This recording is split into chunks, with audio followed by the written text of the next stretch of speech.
امام غزالی رحمه الله فرمایي وی درې قسمه زناور دي.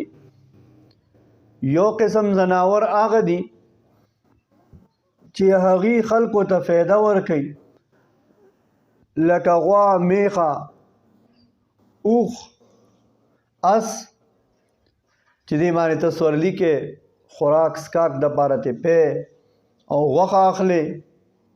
دویم قسم زناور هغه دي چې هغه خلکو ته نقصان رسوي، لکه مار، لړم، زمرې وغیره.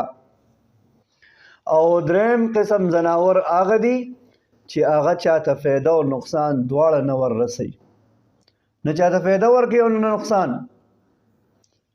نو فرمایي چې ای انسانه کم از کم دا دوه قسمه چې نشي جوړېدی، نو دا دریم نمبر قسم زناور خو جوړ شه که نه، زهریلم به جوړېږه.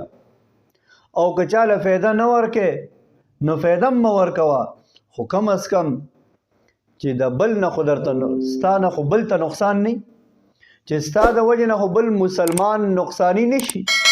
او پیغمبر علیه السلام فرمایي المسلم من سلم المسلمون من لسانه ویده. مسلمان هغه دی چې د ده د لاس او د ده د خولې نه بل مسلمان دا په امن کې وي، تکلیف ورته نه وي.